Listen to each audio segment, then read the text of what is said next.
તો આ તરફ રાજ્યમાં પણ ભારેથી અતિ ભારે વરસાદની આગાહી વ્યક્ત કરવામાં આવી છે। દક્ષિણ ગુજરાતમાં ભારેથી અતિ ભારે વરસાદ વરસે તે પ્રકારની આગાહી છે। સૌરાષ્ટ્રમાં પણ ભારેથી અતિ ભારે વરસાદ રહેવાની શક્યતાઓ રહેલી છે। છોટાઉદેપુર નર્મદામાં પણ ભારેથી અતિ ભારે વરસાદ વરસી શકે છે। નવસારી અને વલસાડમાં પણ ભારેથી અતિ ભારે વરસાદ રહે તે પ્રકારની આગાહી છે, જેમાં દાદરાનગર હવેલીમાં પણ ભારેથી અતિ ભારે વરસાદની સંભાવના વ્યક્ત કરવામાં આવી છે। હવામાન વિભાગ તરફથી આ આગાહી વ્યક્ત થઈ છે, જેમાં અમરેલી અને ભાવનગરમાં પણ ભારે વરસાદ રહી શકે છે। વરસાદની આગાહી જેમાં ગીર સોમનાથ અને દીવનો પણ સમાવેશ, સાબરકાંઠા, અરવલ્લી અને દાહોદમાં પણ ભારે વરસાદ રહી શકે છે અને આ તરફ પંચમહાલ, મહીસાગર અને વડોદરામાં પણ વરસાદ રહે તે પ્રકારની આગાહી છે અને આ સાથે જ દક્ષિણ ગુજરાત એટલે કે ભરૂચ, સુરત, ડાંગ, તાપી તેની અંદર પણ ભારે વરસાદ રહે તે પ્રકારની આગાહી હવામાન વિભાગ તરફથી વ્યક્ત કરવામાં આવી છે। તો સૌરાષ્ટ્રના રાજકોટ, પોરબંદર, જૂનાગઢ તેમાં પણ વરસાદ રહી શકે છે।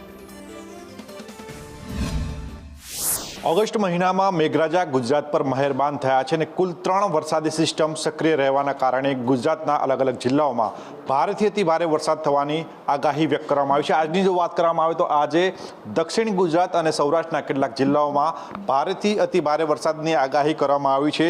દક્ષિણ ગુજરાતની જો વાત કરવામાં આવે તો છોટાઉદેપુર, નર્મદા, નવસારી, વલસાડ અને દમણ, દાદરાનગર હવેલીમાં ભારેથી અતિ ભારે વરસાદની આગાહી વ્યક્ત કરવામાં આવી છે। આ સાથે જ સૌરાષ્ટ્રની જો વાત કરવામાં આવે તો દરિયાકાંઠાના જે જિલ્લાઓ છે ત્યાં અમરેલી, ભાવનગર, ગીર સોમનાથ અને દીવમાં ભારેથી અતિ ભારે વરસાદની આગાહી કરવામાં આવી છે। આ સાથે જ ઉત્તર ગુજરાતની જો વાત કરવામાં આવે તો ઉત્તર ગુજરાતમાં સાબરકાંઠા, અરવલ્લી, દાહોદ, પંચમહાલ, મહીસાગર સહિતના જિલ્લાઓ છે ત્યાં ભારે વરસાદની આગાહી વ્યક્ત કરવામાં આવી છે।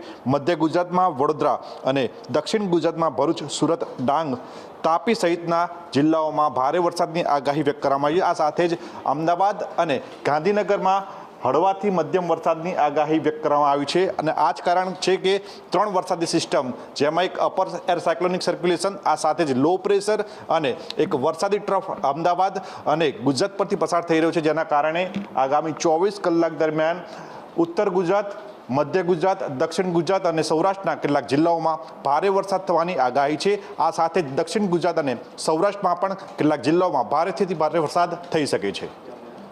કેમેરા પર્સન મનીષ વાણિયા સાથે પ્રતિક જાદવ, સંદેશ ન્યૂઝ, અમદાવાદ।